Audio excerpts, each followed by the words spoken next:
Hello friends, how are you? Welcome to my channel stock idea Telugu. ఈ channel ముఖ్య ఉద్దేశం ఏంటంటే మనం మార్కెట్ని వీలైనంత వరకు టైమ్లీ ఎంట్రీ తీసుకొని మంచి ప్రాఫిట్స్తో ఎగ్జిట్ అవ్వడానికి టెక్నికల్ అనాలిసిస్ ద్వారా ఈ ఎంట్రీ పాయింట్స్ని ఎలా తెలుసుకోవాలన్న దాని గురించి ఈ ఛానల్ యొక్క ముఖ్య ఉద్దేశం.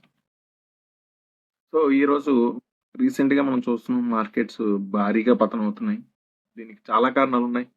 ముఖ్యమైన కారణం ఎఫ్ఐఎస్ సెల్లింగ్, అలాగే మన కంపెనీ Q3 రిజల్ట్స్ కూడా అనుకున్నంత ఎక్స్పెక్టేషన్స్కి రీచ్ అవ్వకపోవడం కూడా ఒక కారణం. కానీ మార్కెట్ పడిపోతుంది కదా అని మనం భయపడిపోవాల్సినంత అవసరం అయితే లేదు. ఎందుకంటే పాస్ట్లో కూడా చాలాసార్లు మార్కెట్ దీనికన్నా ఎక్కువగా పతనమైన రోజులు చాలా ఉన్నాయి. దీని డేటా ఇలా ఎంత పతనం అయింది, తర్వాత ఎంత గ్రో అయింది అన్న డేటా రీసెంట్గా మన తెలుగులోనే డే ట్రేడర్ తెలుగు ఛానల్ వారు చాలా బాగా ఎక్స్ప్లెయిన్ చేశారు. కావాలంటే ఆ వీడియో చూడండి. ఆ తర్వాత ఎంత గ్రోత్ వచ్చిందో కూడా నీట్గా ఎక్స్ప్లెయిన్ చేశారు. సో పడుతుందన్న దాని గురించి భయపడడం కన్నా మనకి మంచి ఆపర్చునిటీ వస్తుంది మార్కెట్లో ఇన్వెస్ట్ చేయడానికి అన్నది మాత్రం గుర్తుపెట్టుకోండి. సో ఈ టైంలో ఇన్వెస్ట్ చేయడం కన్నా నెక్స్ట్ నేను మీకు నిఫ్టీ అనాలిసిస్ చూపిస్తాను. దాంట్లో మీకు ఎక్కడెక్కడ మంచి అవకాశాలు వస్తాయి, ఆ టైంలో ఇన్వెస్ట్ చేసుకోవడం వల్ల మన ప్రాఫిట్స్ ఎంతలా జనరేట్ అవుతాయన్న దాని గురించి మీకు క్లియర్గా ఎక్స్ప్లెయిన్ చేస్తాను.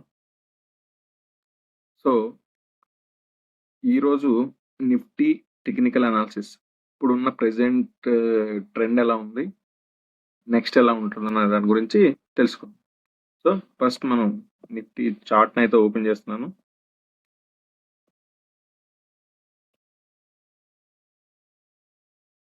ఇది Nifty chart daily time frame. So ఈ పైన ఉన్న గీతలు ఇవన్నీ చూసి మీరు కన్ఫ్యూజ్ అవ్వద్దు. ఇవి ఏమీ లేవు, జస్ట్ మూవింగ్ యావరేజెస్ యాడ్ చేశాను అంతే. ఆ మూవింగ్ యావరేజ్ కూడా ఏం లేవు, సింపుల్ మూవింగ్ యావరేజ్ 50. ఇది ఎందుకంటే ట్రెండ్ తెలుసుకోవడానికి మాత్రం దీన్ని వాడతాము. అలాగే ఎక్స్పోనెన్షియల్ మూవింగ్ యావరేజ్ 20. ఈ ఎక్స్పోనెన్షియల్ మూవింగ్ యావరేజ్ 20 అనేది స్టాక్ యొక్క రెసిస్టెన్స్ కానీ సపోర్ట్ కానీ తెలుసుకోవడానికి చాలా బాగా ఉపయోగపడుతుంది అనమాట. ఇప్పుడు ఎనీ స్టాక్, ఇప్పుడు ఈ బ్లూ లైన్ ఉంది కదా, ఇది ఎక్స్పోనెన్షియల్ మూవింగ్ యావరేజ్ 20 అనమాట. ఈ 20 మూవింగ్ యావరేజ్ కింద ఉన్నంత వరకు ఇది రెసిస్టెన్స్గా యాక్ట్ చేస్తుంది. అలాగే ఒకసారి దీన్ని క్రాస్ చేసి పైకి వెళ్ళిన తర్వాత ఇదే సపోర్ట్ కింద కూడా యాక్ట్ చేస్తాను. చాలా స్కాల్పర్స్ కానీ స్వింగ్ ట్రేడర్స్ కానీ దీన్ని ఎక్కువగా యూజ్ చేస్తారనమాట. సో ఈ ఎక్స్పోనెన్షియల్ మూవింగ్ యావరేజ్ 20, అలాగే సింపుల్ మూవింగ్ యావరేజ్ 20, వీటిని ఎందుకు యూజ్ చేస్తానంటే cross overs, death cross over, golden cross overs చూడడానికి దీన్ని ఈ మూవింగ్ యావరేజ్ని యూజ్ చేస్తాను. ఈ కాన్సెప్ట్ డెత్ క్రాస్ ఓవర్ అలాగే గోల్డెన్ క్రాస్ ఓవర్, ఈ మూవింగ్ యావరేజ్ కాన్సెప్ట్ల గురించి ఇప్పుడైతే డిస్కస్ చేయట్లేదు, ఎందుకంటే దీని గురించి చాలా వీడియోస్ మన యూట్యూబ్లో తెలుగులోనే అవైలబుల్గా ఉన్నాయి. సో దాని గురించి ఇప్పుడు డిస్కస్ చేసి టైం వేస్ట్ చేయదలుచుకోలేదు. సో ఇప్పుడు నిఫ్టీ టెక్నికల్ అనాలిసిస్ అయితే ఒకసారి చూద్దాం. సో ముఖ్యంగా ఏ మన చార్ట్ అనాలిసిస్ చేయాలన్నా సరే హై టైం ఫ్రేమ్ నుంచి లో టైం ఫ్రేమ్కి అనాలిసిస్ చేసుకోవాలి. So high time frame means నిఫ్టీలో ఇయర్లీ టైం ఫ్రేమ్. సో నేను ఇప్పుడు ప్రజెంట్ ఇయర్లీ టైం ఫ్రేమ్లో చార్ట్ ఓపెన్ చేస్తాను. ఇక్కడ ట్రెండ్ చూస్తే ఇక్కడ వరకు అప్ ఉంది, ప్రజెంట్ డౌన్ ట్రెండ్ అయితే చూపిస్తుంది. సో ఇయర్లీలో కాబట్టి మనకి అంత క్లియర్గా మీకు డౌన్ ట్రెండ్ అనేది క్లియర్గా కనిపించకపోవచ్చు, కానీ so next half yearly time frame వెళ్దాం. ఇప్పుడు హాఫ్ ఇయర్లీ టైం ఫ్రేమ్లో already shooting star, night star అలా మనకి ప్యాటర్న్స్ ఉంటాయి కదా, ఆ ప్యాటర్న్స్లో చూసినా సరే దీన్ని డౌన్ ట్రెండ్ అయితే జస్ట్ స్టార్ట్ అయింది. బట్ దీన్ని హాఫ్ ఇయర్లీ ప్రకారం దీని సపోర్ట్ ఎక్కడ ఉంది అన్నది ఇప్పుడు డ్రా చేసుకుందాం. This is higher time frame support అనమాట. ఎప్పుడైనా సరే ఏ స్టాక్ కానీ ఇండెక్స్ కానీ హయ్యర్ టైం ఫ్రేమ్లో సపోర్ట్కి వచ్చినప్పుడు అది రియాక్ట్ అవ్వడానికి ఆర్ మనకి ఎక్కువగా మళ్ళీ అక్కడి నుంచి బౌన్స్ బ్యాక్ అవ్వడానికి ఛాన్సెస్ ఎక్కువ ఉంటాయి. లోయర్ టైం ఫ్రేమ్లో ఉన్న సపోర్ట్ కన్నా హయ్యర్ టైం ఫ్రేమ్లో ఉన్న సపోర్ట్ ఎప్పుడైనా సరే స్ట్రాంగ్గా ఉంటుంది, అది గుర్తుపెట్టుకోండి. ఇది హాఫ్ ఇయర్లీలో నిఫ్టీ యొక్క సపోర్ట్ రేంజ్. అలాగే next quarterly time frame. Quarterly time ఫ్రేమ్కి వచ్చేసరికి దగ్గరలో ఉన్న స్ట్రాంగెస్ట్ సపోర్ట్ ఏదంటే ఇదన్నమాట.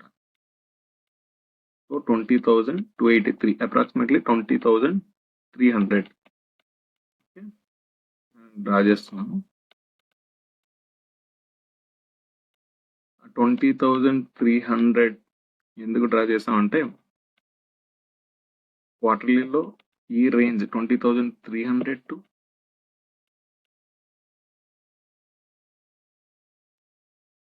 18,830 ఇది క్వార్టర్లీ టైం. ఇక్కడ మీరు టైం ఫ్రేమ్ కూడా ఇక్కడ చూడవచ్చు. క్యూ అన్నది క్వార్టర్లీ, హెచ్ అన్నది హాఫ్ ఇయర్లీ. సో కన్ఫ్యూజ్ అవ్వద్దు. క్వార్టర్లీలో రేంజ్ మాత్రం 20,300 is the best support zone.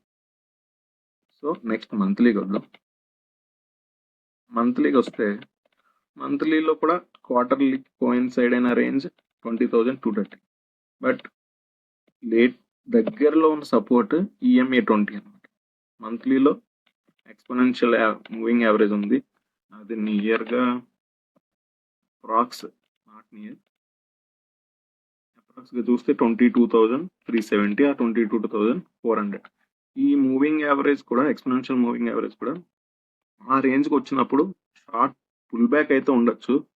But ఇంత ఫాల్లో అది ఆపుతుందా కంప్లీట్గా అక్కడే బేస్ ఫామ్ అవుతుందా అని అయితే గ్యారంటీ ఇవ్వలేం.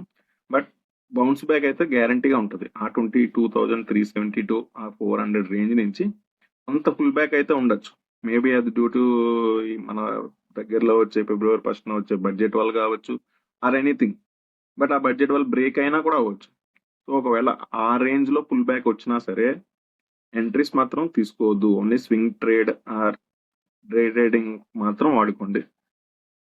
22,370 ఆ రేంజ్ మాత్రం IMA 20 బ్రేక్ అయ్యి నిఫ్టీ ఇంకా కిందకి వస్తే మాత్రం ఫర్దర్ ఫాల్ అయితే గ్యారంటీగా ఉంటుంది.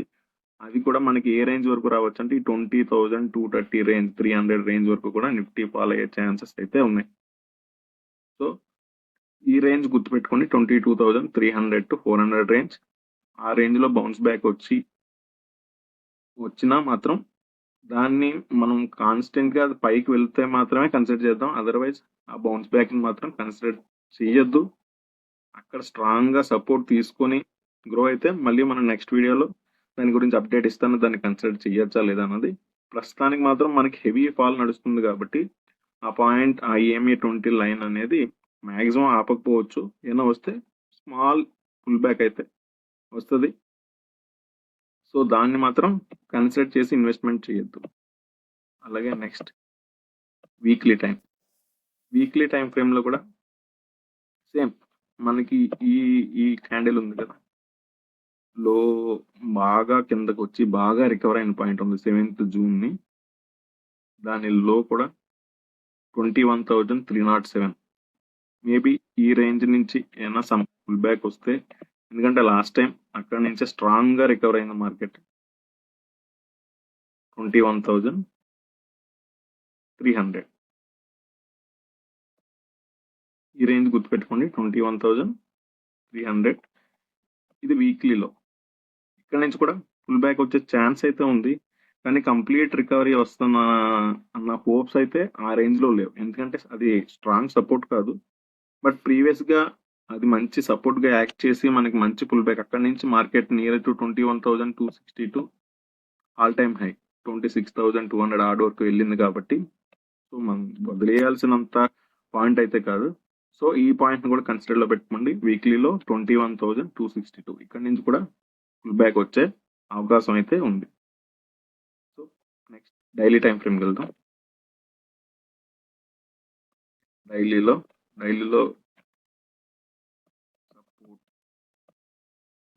సపోర్ట్ అయితే ఇప్పుడు ఆల్రెడీ ఈ పాయింట్లో ఆల్రెడీ సపోర్ట్ తీసుకుంది 22,826 ఈ రేంజ్లో. ఆల్రెడీ అక్కడ నుంచి సపోర్ట్ తీసుకొని ప్రెసెంట్ వెళ్తుంది. కానీ ఇది only for daily or short term ట్రేడ్కి మాత్రమే. సో దీన్ని సపోర్ట్గా తీసుకోవద్దు. ఓన్లీ ఫర్ స్వింగ్ ట్రేడ్కి మాత్రమే దీన్ని సపోర్ట్గా తీసుకోండి. ఇది ఆల్రెడీ రియాక్ట్ అయింది. నిఫ్టీ ఆల్రెడీ సపోర్ట్ తీసుకొని పైకి వెళ్తుంది. బట్ EMA 20 అయితే క్రాస్ చేయదు, అప్ సైడ్ అయితే క్రాస్ చేయదు అన్నది మై ఒపీనియన్. సో ఇక్కడ నుంచి మళ్ళీ నిఫ్టీ అయితే డౌన్ ట్రెండ్ అయితే స్టార్ట్ అవుతుంది. దాని ఇంకా తక్కువ టైం ఫ్రేమ్ అంటే 125 మినిట్స్ టైం ఫ్రేమ్ లో చూద్దాం.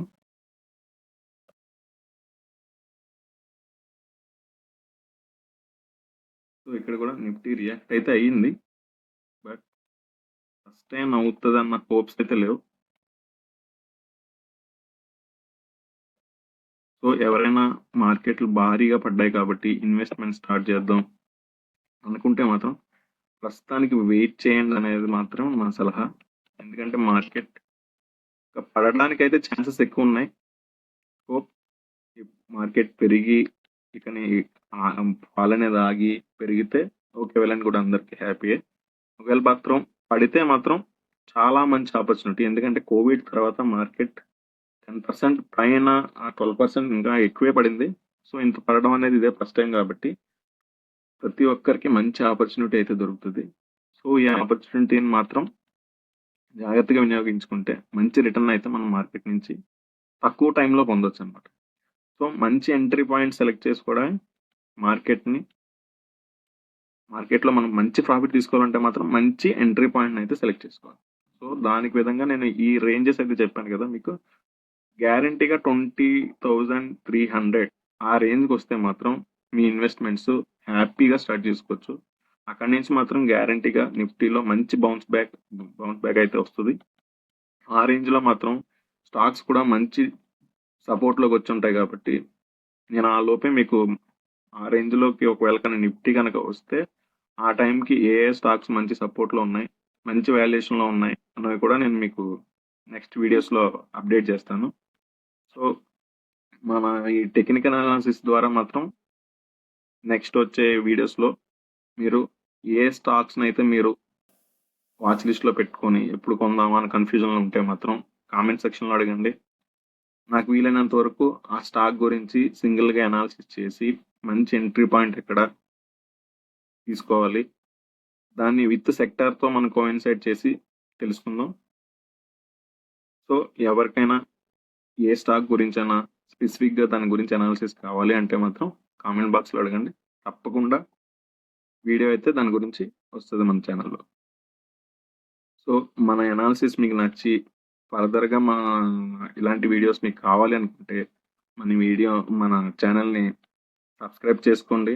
అలాగే లైక్స్ కామెంట్స్ చేసి మాకు కూడా మీ సపోర్ట్ని తెలియజేస్తే మంచి మంచి వీడియోస్ ఇంకా మన ఛానల్లో రావడానికి మాకు కూడా మంచి ఎంకరేజింగ్గా ఉంటుంది.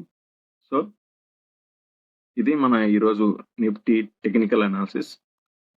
ఈరోజు డేట్ 28 జనవరి. ఈ డేట్కి ఉన్న మన చార్ట్ని బట్టి మన టెక్నికల్స్ని బట్టి ఈ అనాలిసిస్ చేసుకున్నాం మనం. సో ఫర్దర్గా ఏదైనా చేంజెస్ ఉన్నా కూడా నేను నెక్స్ట్ వీడియోస్లో మీకు అప్డేట్ చేస్తూ ఉంటాను. సో దాని గురించి మన ఛానల్ని అయితే ఫాలో అవుతుండండి, నోటిఫికేషన్స్ ఆన్లో పెట్టుకోండి.